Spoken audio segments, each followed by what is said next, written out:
Boa noite a todos. Então, uma alegria, estarmos novamente reunidos para discutirmos mais um capítulo, do nosso estudo sobre o tema Mereça Ser Feliz. Estamos todos de máscara, devidamente protegidos, distantes bastante uns dos outros, com bastante medidas de segurança. Então é uma alegria a gente poder estar disponibilizando, através da tecnologia, esses estudos para todos que nos ouvem. Nós já vamos para o capítulo 2, fizemos a introdução há 2 semanas atrás, na semana passada disponibilizamos o capítulo 1, e agora dentro desse estudo, do Eurípides Barçanufo, esse nosso baluarte, esse nosso amigo espiritual, nós estaremos trabalhando o 2º capítulo. É importante a gente lembrar que esse estudo está disponível no livro, então aqueles que quiserem adquirir o livro Mereça Ser Feliz, fiquem à vontade. Ele é bastante claro, muito profundo e trata evidentemente de um assunto que é interesse de todos nós, que é a felicidade. No início dos nossos estudos, nós discutimos algumas coisas entre nós, mas que acabou não indo para a gravação. E é muito importante que a gente retome essas questões para que a gente perceba o quanto que é importante entendermos o título, Mereça Ser Feliz. Nós poderíamos dizer que tem 2 situações que impedem a nossa felicidade. E é importante nós relembrarmos isso para que a gente não gaste tempo e energia em situações na nossa vida que imaginamos que irá nos trazer a felicidade e acabamos nos iludindo. Fato é que isso tem acontecido com esmagadora maioria das pessoas. Eu vou pedir licença para tirar a máscara, estou bem distante de todos, porque senão, falando aí 30, 40 minutos, a gente vai começar a ficar sem ar. Então, o que é importante a gente perceber dentro deste estudo? Por que não somos felizes? Há que se perguntar por que não somos felizes. Uma vez que temos todos os recursos e os mecanismos para que sejamos.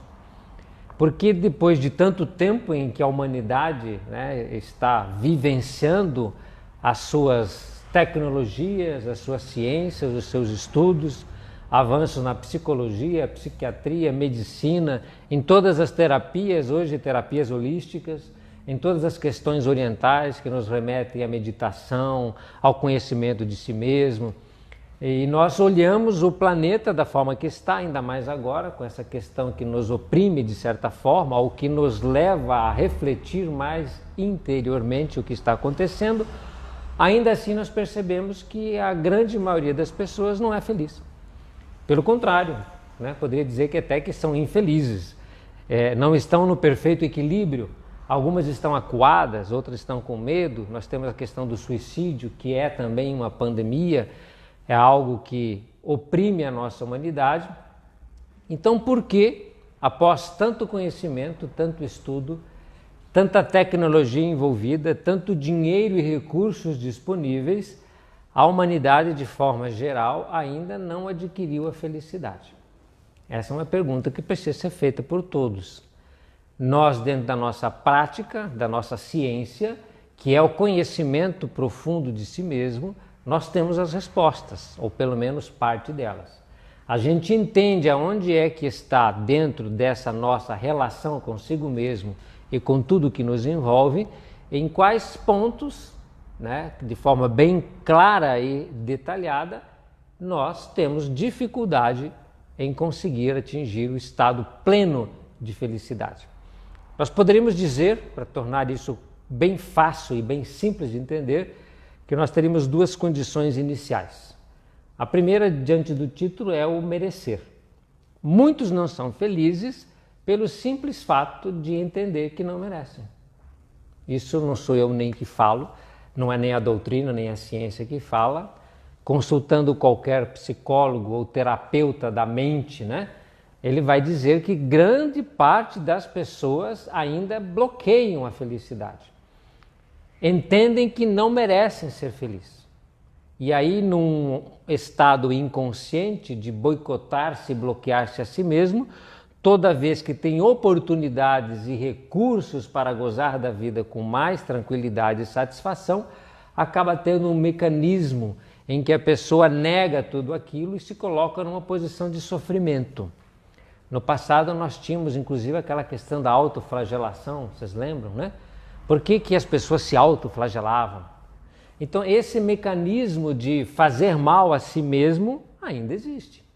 Quantas não são as pessoas que infligem a si mesmo situações descabidas, de pressão, de uma autocobrança. Tem pessoas que dentro de um perfeccionismo doentio não aceitam o erro, por exemplo. Situações relacionadas à própria vida. A pessoa tem uma determinada aparência e não aceita a aparência que tem. Tem uma determinada cor e não aceita a cor que tem. Tem uma determinada situação social e não aceita a situação que tem. Queria estar numa situação melhor. Então existe convicção, certeza absoluta e inequívoca, conscientemente e inconscientemente, porque nós temos que cuidar do nosso inconsciente, senão ele nos boicota, não é isso? Eu tenho reflexos das minhas existências pregressas, do meu espírito que tem 40 mil anos, que se refletem no presente como tendência. Então, às vezes, eu hoje, estando como Evandro, tenho consciência de que mereço, mas esse meu inconsciente, podemos chamar até do inconsciente coletivo, essa minha herança genética e espiritual, de anos e milênios de negações, de sombras, se impõe como uma tendência que fala, não, Evandro, você não merece tudo isso. E aí nós precisamos ter muita força de vontade para vencer esses bloqueios. Quando a pessoa chega ao cúmulo de suicidar-se, de acabar com a própria vida, é porque ela chegou no ápice de negar tudo, inclusive a si mesma. De não aceitar nada, inclusive não aceitar a si mesma. Então esse mereça ser feliz, a gente tem que entender e estarmos convincentes. Porque se eu falo para mim mesmo, consciente ou inconscientemente, e aí você precisa saber desse seu inconsciente, como é que ele age em você, quais são as suas tendências, mesmo que eu fale conscientemente, não, eu mereço ser feliz, mas é de boca para fora, como a gente diz aí, não é? Você não está falando em essência que merece. Eu tenho que ter a certeza absoluta que mereço. Porque se eu não mereço, acabou. Não tem mais nada a fazer. Você já fechou a porta. Você já disse o não, não mereço. Tudo que você faz conscientemente para buscar a sua felicidade é uma ilusão. É um jogo de cena, onde o teu ego se movimenta buscando coisas para suprir aquilo que você não tem.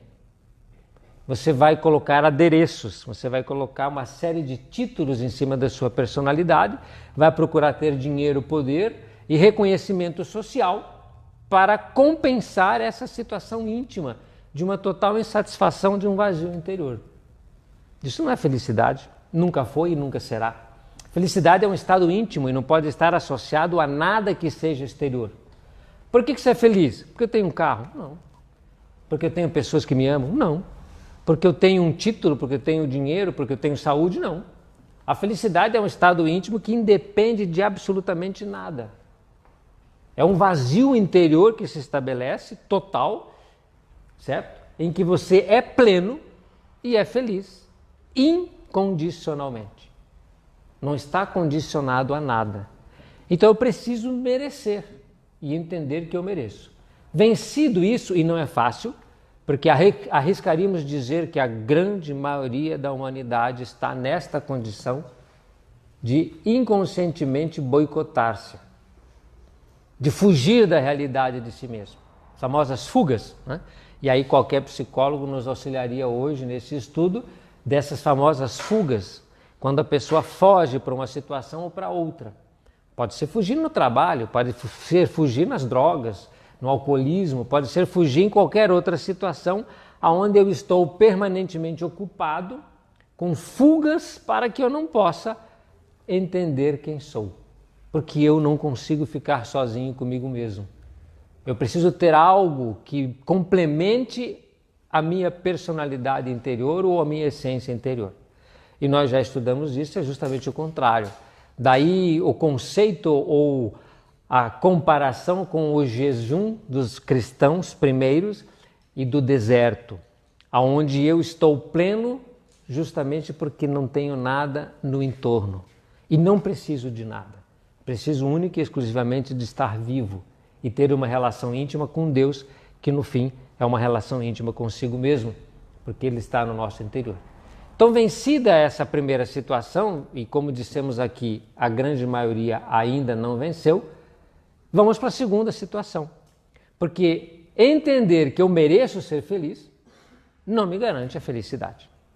Ok, você abriu a porta da felicidade, você abriu a possibilidade da felicidade porque você entende que você merece. Agora você tem que seguir o caminho dela. Se você está com a porta fechada, você está sentado nessa cadeira como eu, totalmente inepto, dizendo não mereço.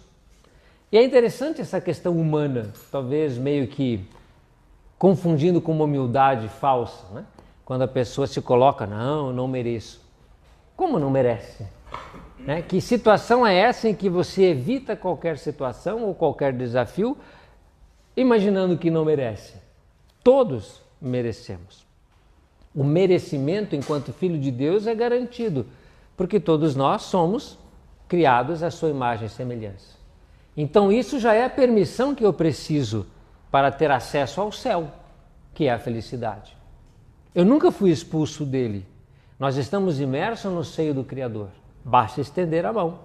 Basta que eu busque aquilo que eu já tenho e que ainda não encontrei porque estou perdido. Aí é importante entender isso. A porta está aberta, você abriu a possibilidade de ser feliz e você se entende merecedor, que é diferente de ser capaz.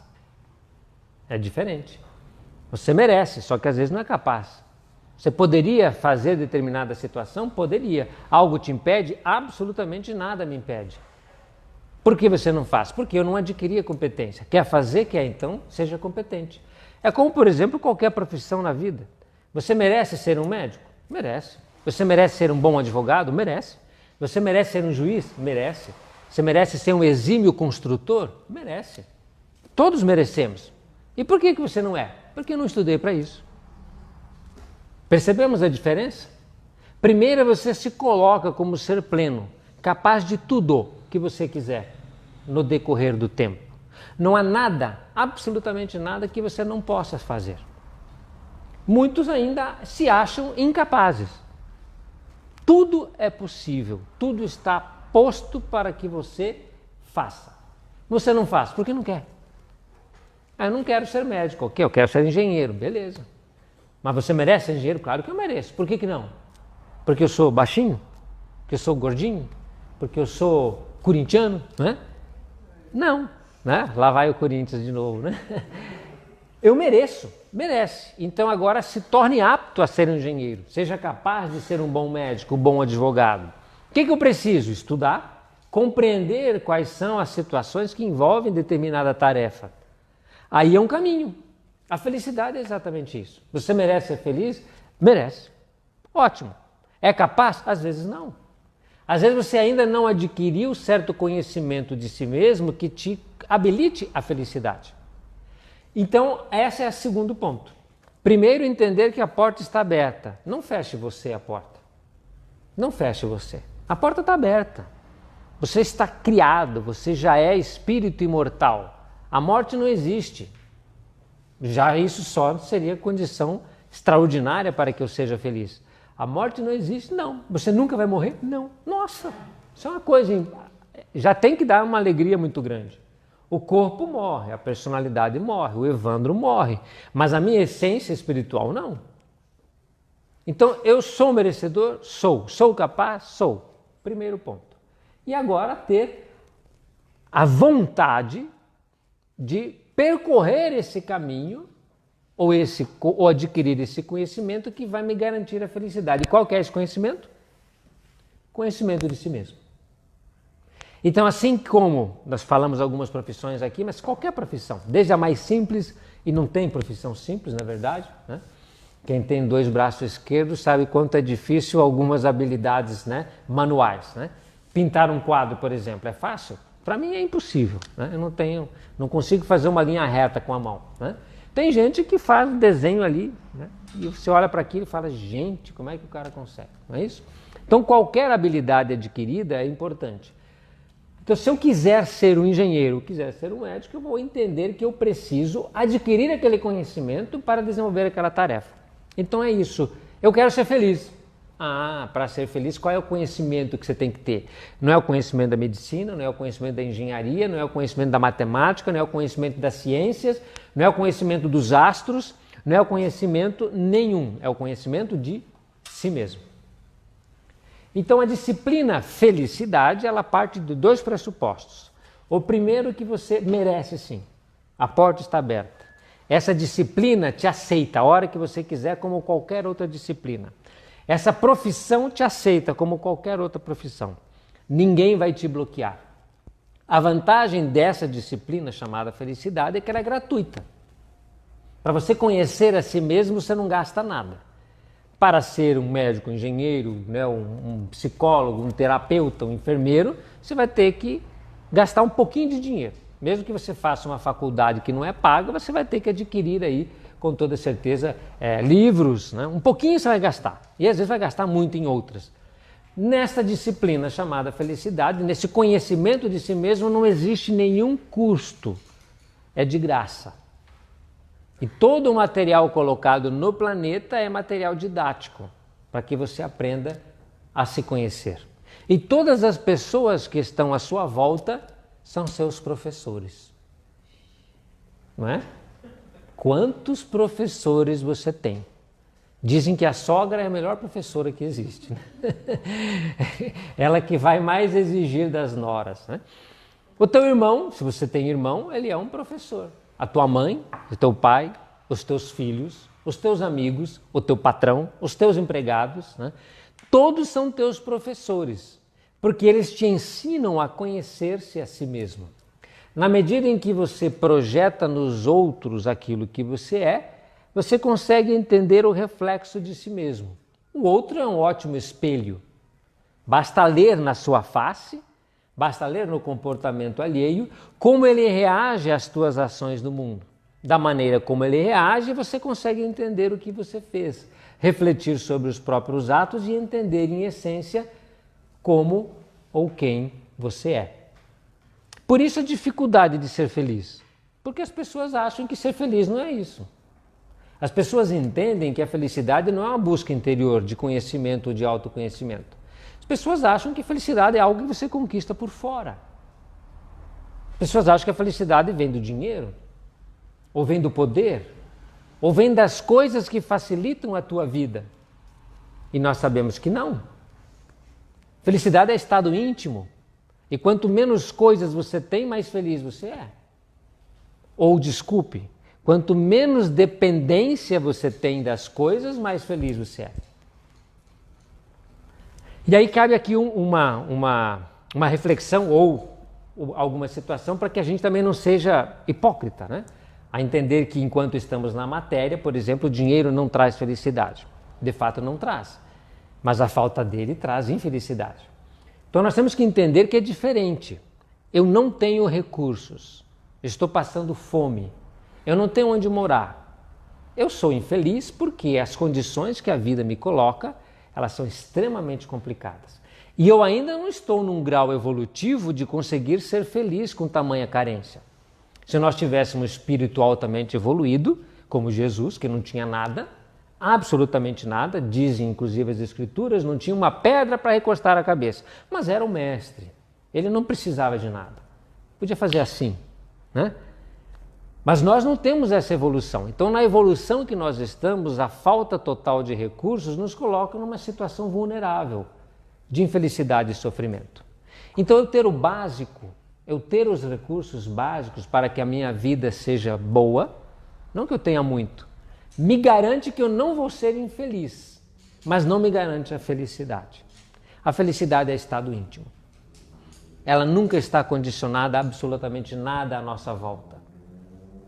Nem as pessoas e nem as coisas. Eu sou feliz. Por quê? Porque sou feliz. Não está condicionada a amizades que eu tenho, aos títulos que eu conquiste, às profissões que eu exerça, às posses materiais que eu tenho. E aí, lembrando sempre, né, da questão do Lázaro, a história do rico e do Lázaro é interessante por quê? Porque quando eles abandonam a ilusão da matéria, os dois desencarnam e morrem, o rei com seus palácios e o mendigo à porta do palácio, quando toda essa matrix é desmontada através da morte, quando tudo fica aí e as duas personalidades são deixadas no planeta, a personalidade do mendigo e a personalidade do rei, porque é uma personalidade, é coisa da terra. No plano espiritual não tem mendigos e também não tem reis, tem servidores, tem irmãos. E tem aqueles que se estabelecem em posições superiores, não porque são colocados lá, mas porque têm competência ou recurso íntimo moral para estar lá. Então, quando todos os títulos são abandonados, essas duas almas vão para a verdadeira vida, que é a vida espiritual, onde não existe nenhum adereço, nenhum acessório, nem o próprio corpo, apenas o espírito, em espírito e verdade, a essência, aquilo que eu tinha que ter conhecido e de repente não conheci. Lázaro está nimbado de luz, está pleno. Por quê? Porque ele não precisava de nada no planeta. Ele era carente de tudo que era fora, mas nem um pouco carente com o que tinha dentro. E o rei, que se estabeleceu no poder e nas coisas materiais, esvaziou-se por dentro e locupletou-se por fora. Tinha um castelo sobre a areia da mentira e da ilusão, sobre os sofismas das paixões, das questões humanas que ficam aqui. Quando ele foi, viu que nada tinha, porque tudo que tinha ficou para trás. Nada era dele, tudo era externo. O que ele tinha por dentro? A miséria. Ele se transforma no Lázaro no plano espiritual. E Lázaro é o rei nimbado de luz, porque tinha essência, tinha por dentro tudo o que precisava. Então essas parábolas que a gente estuda e que às vezes não compreende, nos dão justamente o caminho. Por isso que Eurípides Barçanufo e Hermance Dufour, que é o espírito que assina a obra, nos colocaram que o reino dos céus não vem pelas aparências exteriores. O que é o reino dos céus? É o reino íntimo. O reino dos céus não é um lugar. O céu nunca foi um lugar, o céu é um estado de espírito interior. Jesus falou, cuido de fundar o reino de Deus na terra. O que é isso? Pergunta-se em Boa Nova. É obra divina no coração do homem. Então o único templo estabelecido por Jesus é o coração, que é a sede do sentimento, portanto a sede do amor. E é nesta sede do sentimento, e aqui é onde estabelece o amor, dentro da minha essência, é que eu vou estabelecer o reino, que é o céu, céu de venturas, céu de felicidade, não fora. Então toda vez que eu condiciono, e na vida a gente faz isso, na vida a gente vai buscar as coisas numa sofreguidão, a gente vai buscar ter tudo, vai tentar ter posses, recursos, porque a gente imagina que isso vai nos garantir a tranquilidade e a felicidade.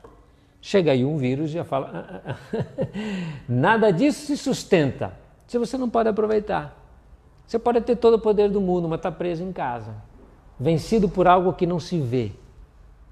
E às vezes aquele que mais tem títulos e que tem mais conhecimento exterior, ou que tem mais medalhas na casaca, talvez seja o que mais vai estar com medo.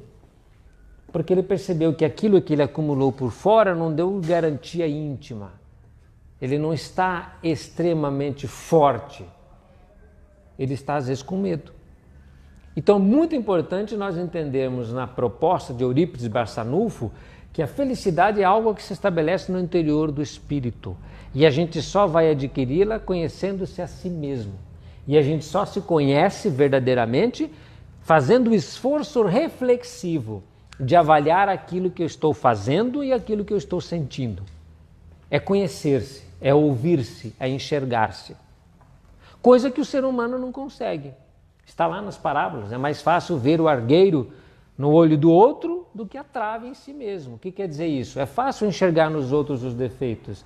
É difícil reconhecer em mim que tenho os mesmos. Não é assim? Mas não é outro o teu reflexo? Não julgueis para não seres julgados. Toda vez que eu julgo o próximo, eu julgo a mim mesmo. Não é assim? Ao estabelecer um julgamento do outro, eu estou dizendo da forma que eu meço as pessoas. Esta é a minha medida. O meu julgamento sempre é a minha condenação. Aquilo que eu julgo, eu mostro que vejo. Aquilo que eu vejo tem ressonância porque eu tenho por dentro. Percebem isso? O quanto que isso é sério? A grande maioria das pessoas transfere a culpa nos outros. Acha que o mundo é contrário à sua vontade, quando na verdade tudo que ele enxerga é o que ele enxerga. Enxergamos o mundo com os olhos que temos. Avaliamos as pessoas com a nossa capacidade intelectual. Todas as vezes que eu olho para o outro, que não conheço, porque eu não conheço nem a mim mesmo, como é que eu conheço? E faço um julgamento, se a pessoa é capaz ou não é capaz, se ela é boa, se ela não é boa. Toda vez que eu emito um julgamento a respeito do próximo, é aquilo que eu estou vendo. Portanto, é aquilo que é o meu reflexo. Eu só consigo enxergar aquilo que sou. É por isso que aquele que não confia, muitas vezes não confia em si mesmo. Aquele que entende que todos os outros são incompreensíveis, carrega a incompreensão em si mesmo. Essa é a grande verdade. Não é assim? Então é muito importante que essa visão a gente adquira, para que a gente possa, evidentemente, mergulhar em si mesmo e conhecer quem somos. Na medida em que eu estou fazendo julgamentos, eu estou demonstrando quem sou. Então observe os julgamentos que você faz dos outros. A maneira como você está avaliando a conduta alheia é a maneira que você avalia a sua própria conduta. Na medida em que julgardes, na medida em que medirdes, sereis medidos. O outro é teu reflexo. Eu enxergo no exterior aquilo que reverbera no meu interior. A boca fala do que está cheio o coração. Simples assim. Há quanto tempo isso foi escrito? Há quanto tempo os filósofos, os pensadores nos falam isso? E há quanto tempo a gente insiste em colocar a culpa em ombros alheios, ou a responsabilidade, né? Não vamos falar em culpa. Eximindo das nossas próprias. E muitas vezes tendo respostas apressadas para a vida, quando não podem existir respostas apressadas. Porque a tua resposta nunca é uma reação. Ela deve ser uma ação no mundo consciente e não uma reação precipitada de um ego que se agita num jogo de sombras. É preciso ter profundidade. É preciso ter respeito ao outro, para que tenhamos respeito a nós mesmos. Nós não podemos ser tão rasos, tão superficiais, tão inconsequentes nas nossas análises.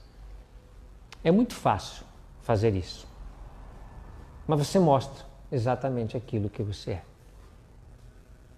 Tenhamos mais respeito e compromisso com todas as pessoas, porque são nossos irmãos. Possamos olhá-los de forma diferente e entender que as relações que fazemos são aquelas que a gente tem por dentro. E se eu não estou conseguindo confiar nas pessoas, se eu não estou conseguindo entender as pessoas, compreender as pessoas, se eu não estou entendendo, não estou conseguindo ser feliz, é porque algo no meu interior precisa ser ajustado. Se eu não estou conseguindo controlar a língua, né? Porque às vezes a língua é um negocinho tão pequeno, né? Emmanuel fala isso para nós, né? A língua é um pedacinho do teu organismo e só tem uma. Fica atrás dos dentes. Por isso que alguém fala, morde a língua. Não era assim que nossa mãe falava? Quando a gente falava alguma coisa? Morde a língua? Quantos são as pessoas no nosso planeta hoje que estão descontrolados nas suas falas? Basta ver aí o que acontece na mídia, basta ver o que está nos grupos de WhatsApp. Dê uma olhada hoje quando chegar em casa, nos comentários. Dê uma olhada nas questões que surgem dessa língua midiática que desfere golpes de forma irresponsável.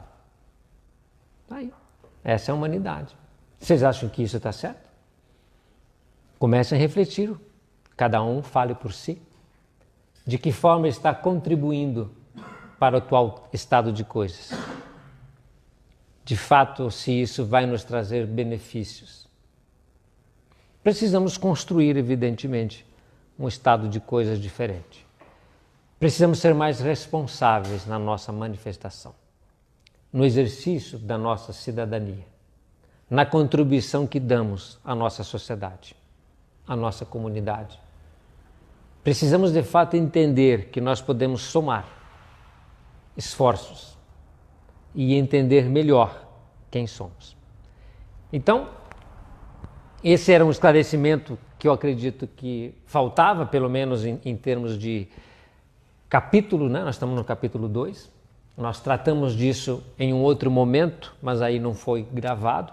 Então é importante, já que a gente tem o compromisso de tornar, né, esses estudos que fazemos no domingo,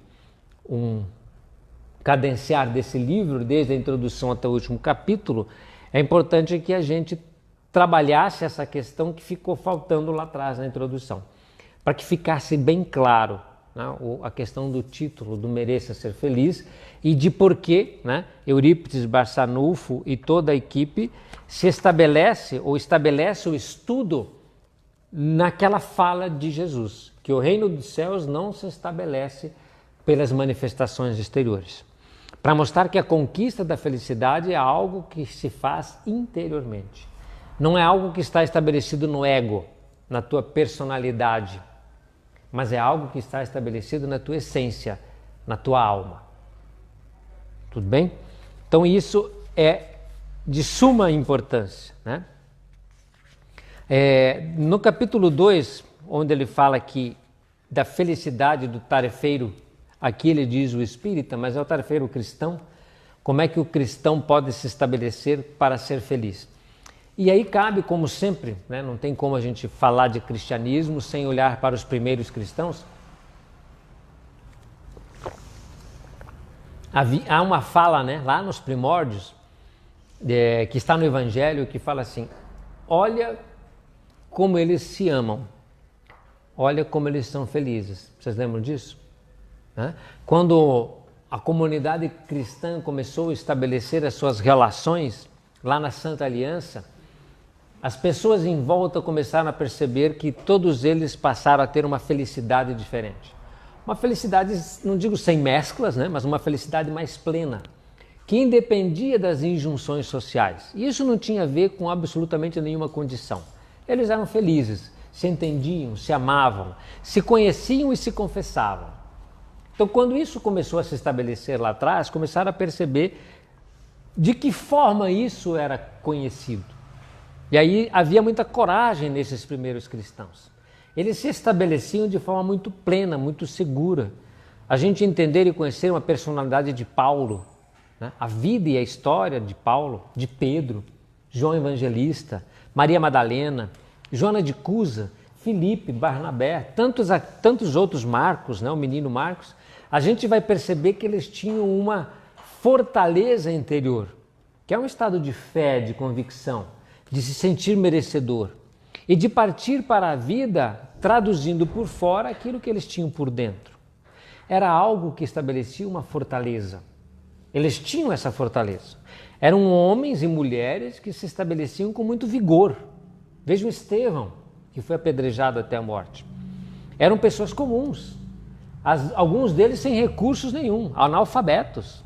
Muitos eram totalmente analfabetos, mas se estabeleciam com uma fortaleza interior extraordinária. Eles faziam curas. Aonde estava isso? No interior. Então, a busca para se estabelecer a tarefa, ela deve estar sedimentada naquilo que somos e não naquilo que temos. Na nossa função dentro do encargo, da nossa tarefa, não dentro do cargo. Não interessa o que eu estou fazendo, aonde eu estou fazendo, mas interessa como eu me estabeleço no cumprimento daquela responsabilidade. Porque não adianta eu ter o melhor cargo do mundo se eu me estabeleço de uma forma mentirosa, ilusória.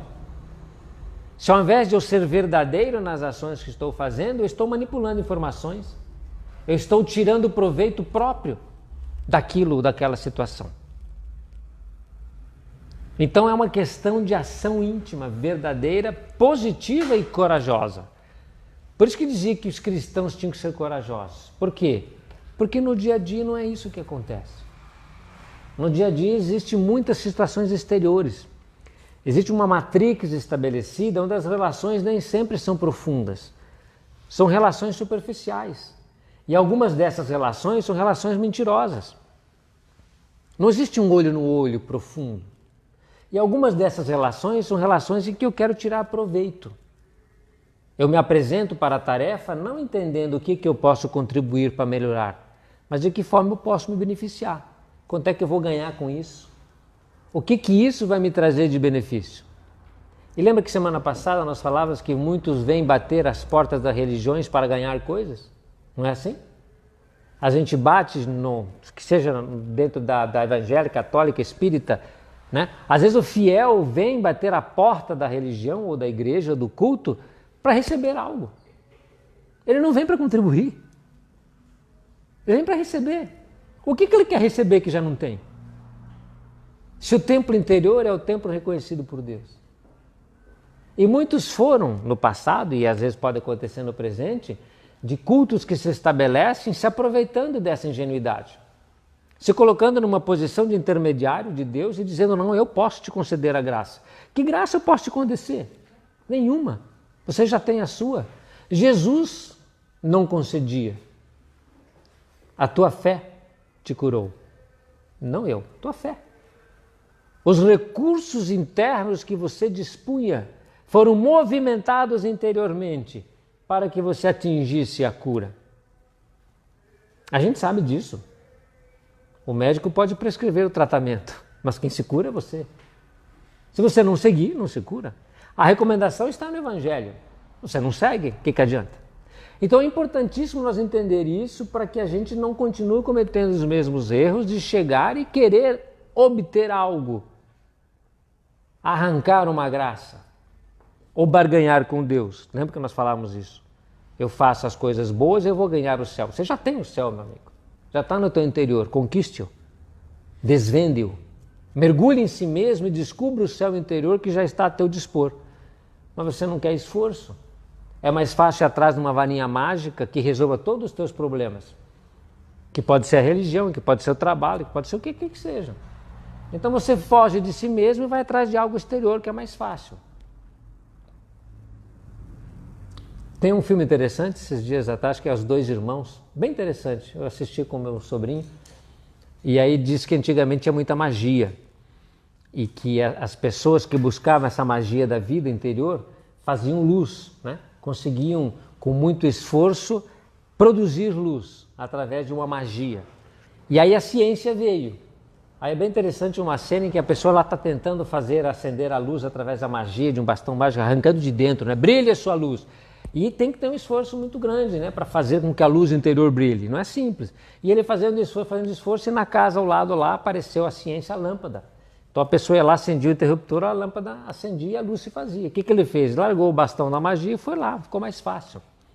Então hoje as facilidades exteriores fazem com que a gente perca a vontade de conhecer o interior. Está tudo muito fácil. Nós sabemos que no plano espiritual os espíritos se comunicam à distância. Através do quê? Do pensamento. Não existe linguagem falada, não há necessidade. Através do pensamento se comunica. Algumas pessoas conseguem fazer isso, dentro de uma chamada telepatia, conseguem.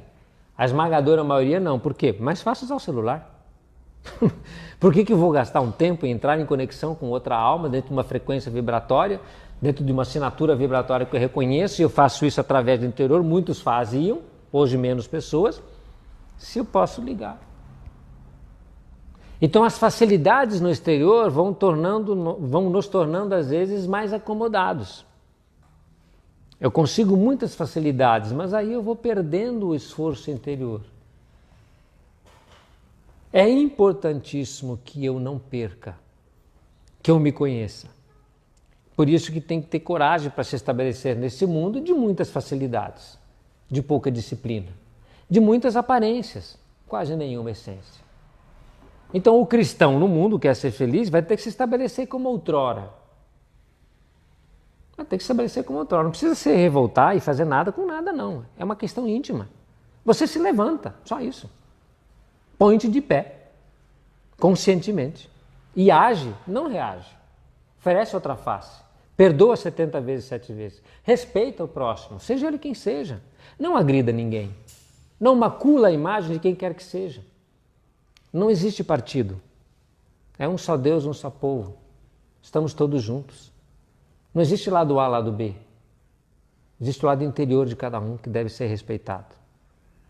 Como que a humanidade se estabelece? Numa luta insana. Podia se dar as mãos e se entender. Por que não faz? Porque não quer. Queiramos nós. Queiramos nós estabelecer verdadeiramente aquilo que interessa. É assim que a gente vai ser feliz.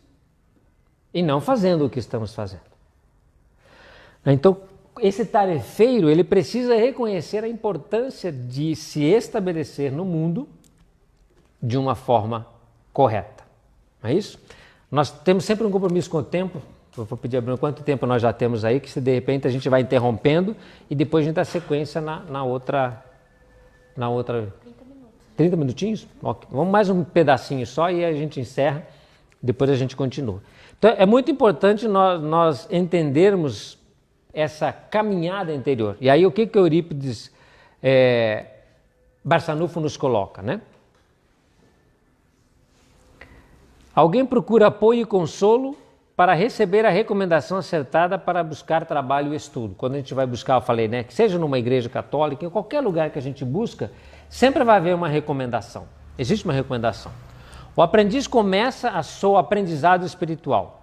Doa-se nas atividades de amor ao próximo e na afanosa busca de conhecimento. Então a gente vai buscar conhecimento, vai fazer a caridade, né?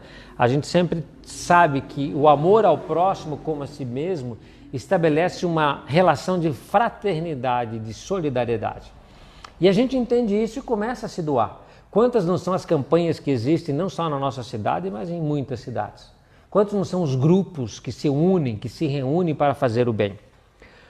Existe uma melhora quando a gente faz isso. Contudo, o próprio trabalhador observa em determinado momento que se encontra diante de si mesmo com o grave compromisso de transformação e crescimento, tendo uma longa jornada a encetar. Nesse caso, experimenta a sensação de que o progresso efetivado não é compensador e passa a debater-se com a questão da felicidade, do equilíbrio e da superação de velhos vícios. O que é importante a gente entender aqui? O fato de eu fazer acertadamente a caridade, eu devo fazer. O fato de eu ter uma alegria em auxiliar o próximo, não me dá um palmo a mais na minha estatura. Eu estou cumprindo uma tarefa, que eu diria até que é uma obrigação. É uma obrigação cristã ajudar o próximo. Então eu diria assim, eu estou cumprindo com a minha obrigação. O que isso me torna melhor? Nossa, Evandro, que legal, você está cumprindo com a sua obrigação. Estou. O que isso me torna melhor? O que eu estou fazendo para que eu seja interiormente mais pacífico? É interior. É a minha essência que tem que ser transformada. Senão eu não vou ser feliz. Vou ter momentos felizes. Mas cessado aquele momento, eu torno a ser o que sou. Longe do palco da vida, no bastidor da existência. Percebe que estudo e trabalho por si só não geram a transformação e a excelsitude desse estado íntimo que requer um tanto mais de aplicação do servidor a novos campos de labor na sua intimidade. Por isso que eu tenho que me conhecer. Eu tenho que entender, dentro dessas atividades que eu faço, como eu estou me modificando interiormente. Porque se elas forem só exterior, se forem só do exterior, não há movimento íntimo. Não há movimento íntimo. Aquilo que se reflete no exterior tem que ser consequência de uma transformação interior. Quem pode responder isso? Só você. Às vezes somos 3 pessoas fazendo as mesmas coisas durante 10 anos. 2 ficaram igualzinho e um se transformou. O que ele fez? Fizemos tudo igual. Tudo que nós fazíamos, nós 3 fazíamos juntos.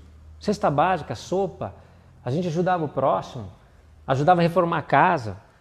Os 3 trabalhando. No final de 10 anos, os 3 trabalhando na mesma situação, 2 continuam iguais. Com os mesmos vícios, com os mesmos hábitos, com os mesmos pensamentos. E o outro se transformou. Está uma pessoa melhorada, mais pacífica, mais paciente, mais profunda, conhecedora de si mesmo, se equilibra mais. Nós dois perdemos o controle, como perdíamos há 10 anos atrás. Eu continuo perdendo o controle. Ele não. Ele consegue controlar-se. Ele tem ações mais comedidas no sentido de pacíficas. O que ele fez? O trabalho interior progrediu da mesma forma que o exterior. Nessa hora decisiva da caminhada espiritual, se o discípulo cristão não dispuser de elevadas doses de atenção e paciência, na compreensão de suas necessidades profundas, poderá sucumbir nos estados de descrença e desânimo, vindo a permitir-se o desencanto com o idealismo superior. Vocês lembram que nós comentamos um tempo atrás, e o amor de muitos esfriará? Vocês lembram disso? A taça da iniquidade transbordou. Nós estamos nesses tempos. E o amor de muitos esfriará. Muitos estão começando a desanimar. Muitos estão começando a ver que de repente não valeu a pena. Este é o momento do testemunho supremo em que o nosso amor não pode esfriar, pelo contrário, ele tem que esquentar mais. Agora é que ele é necessário. É nesses momentos em que a nossa ação é mais decisiva. Então nos coloquemos a campo, saindo das nossas comodidades. Aí permitir-se o desencanto com o idealismo superior. Falta-lhe horizonte sobre os caminhos a construir para a aquisição da paz legítima, respostas mais consistentes aos seus dramas interiores, os quais deseja superar em busca do homem novo. Então a gente basicamente pode estar concluindo, né, esse nosso estudo desse capítulo 2, exatamente nesta fala de Eurípides Barçanufo, de Hermance Dufault, que a gente tem que entender como reagimos. E lembra aqui que nós comentamos na semana passada, retrasado, de nós entendermos, né, essa voz interior, esses anseios que brotam do nosso interior, como eles chegam à nossa consciência.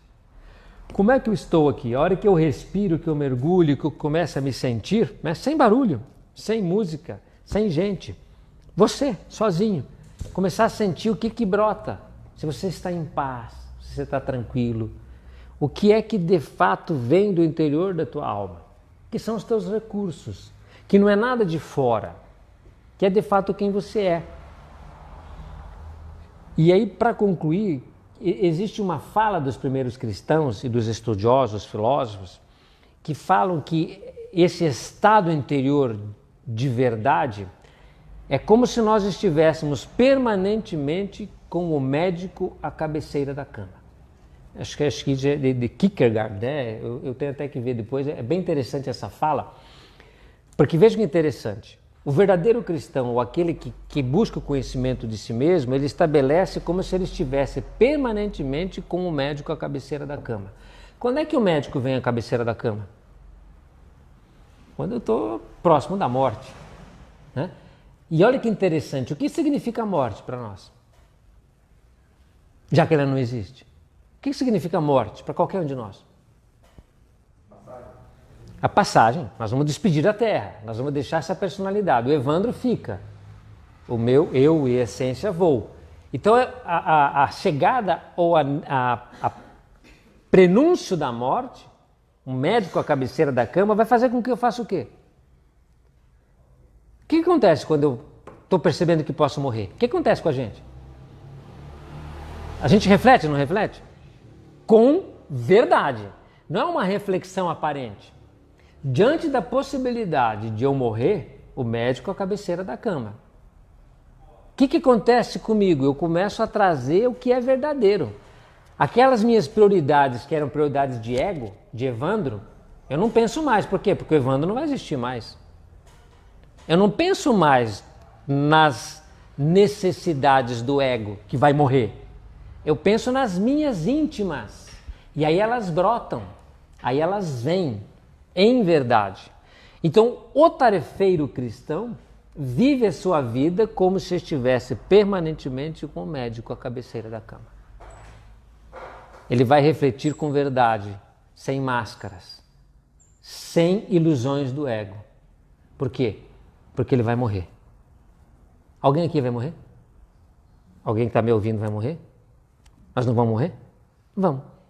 Qual que é a diferença do verdadeiro cristão? Ele entende que, de fato, ele pode abandonar a existência a qualquer tempo, a qualquer hora. E ele tem que estar em dia com a sua consciência. Então avalie a tua consciência. Às vezes você não é feliz por conta disso. Pois já nos fala Emmanuel que para o homem encarnado, a consciência tranquila é a base da felicidade. A consciência tranquila é a base da felicidade. Vai deitar hoje à noite, colocar a cabecinha no travesseiro? Coloca. Examina a própria consciência. E se fosses morrer, eu não vou falar amanhã, né? Fosse morrer segunda-feira que vem. Amanhã é segunda, né? Na outra segunda, você tem uma semana. Pensa na tua consciência, o que você tem feito? O que tua língua tem falado? O que de fato você tem feito em essência? Isso é muito importante. Por quê? Porque isso estabelece uma verdade. Qual a verdade de si mesmo? Não é de ninguém, é a sua. E você vai ser feliz à medida em que conhecer essa verdade. Toda vez que você fugir dela e correr para o ego, para as fantasias do mundo, para o jogo de sombra instalado, toda vez que você abandonar a essência espiritual para viver numa matéria de ilusões, sem consciência do que está acontecendo, você é apenas um personagem. Só um personagem. Muito bem vestido, muito bem arrumado, mas um personagem. E você não é um personagem. Você é o ator, não o personagem. Aonde é que a tua vida acontece? Nos bastidores, na essência, dentro de si mesmo. E não nas fantasias que muitas vezes construímos. Por isso que a felicidade não é um caminho fácil. Há que se atravessar a porta estreita. Há que ter renúncia. Há que ter sacrifícios. E há que se encarar a verdade. Sem máscaras, né? Aliás, no nosso atual estado de coisa, aí sim, né? Com essas máscaras, né? Mas não com as outras. Então, que Deus nos abençoe.